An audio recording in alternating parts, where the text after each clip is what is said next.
Yurtimizda amalga oshirilayotgan ulkan qurilish, bunyodkorlik, obodonlashtirish ishlari hududlar qiyofasini tubdan o'zgartirmoqda. 25 oktyabr Ichki ishlar organlari xodimlari kuni bayrami munosabati bilan Oqdaryo tumani Ichki ishlar bo'limining yangi binosi foydalanishga topshirildi. Bu yerda barcha sharoitlar yaratilgan. Zamonaviy tarzda jihozlangan bino inson qadri uchun, inson baxti uchun tamoyili asosda ish unumdorligini ham oshiradi.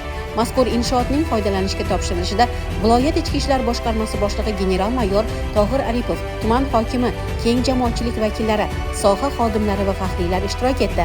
Tadbir doirasida boshqarma boshlig'i davlatimiz rahbari tomonidan ichki ishlar sohasiga qaratilayotgan e'tibor va uning ravnaqi yo'lida bosqichma-bosqich amalga oshirilayotgan ishlar xususida to'xtalib o'tdi.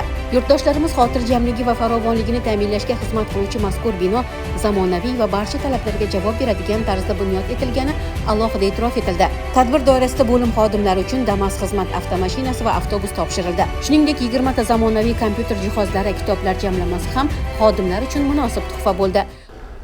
Biz oldingi sharoit bilan bugungi sharoitni taqqoslash darajasida biror so'z aytib bo'lmaydi. Biz ko'rganmiz, juda qanaqa qiyinchilik, qishda sovuq, yozda issiq, umuman juda ham nochor holatda edi. Mana bugun hozir xonalarda aylanib chiqib, shunchalik bir qalbimiz to'lqinlanib ketdiki, mana shunday bir chiroyli maskan qurilib, Oqdaryo ichki ishlar bo'limiga topshirildi. Zamonaviy sharoitlar, har bir xonalar kameralar bilan, ovoz yozuvchi uskunalar bilan jihozlangan.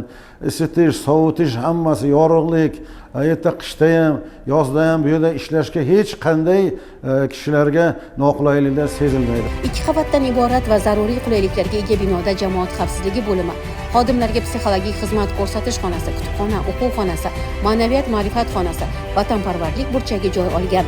Bu yerda yaratilgan sharoit va imkoniyatlarni inson manfaatlari har narsadan ulug' tamoyilining amaldagi ifodasi deyish mumkin. Aytish joizki, mazkur bino xalqimizning davlat idoralariga bo'lgan ishonchini oshirishga xizmat qiladigan maskanlardan biriga aylanishi shubhasiz.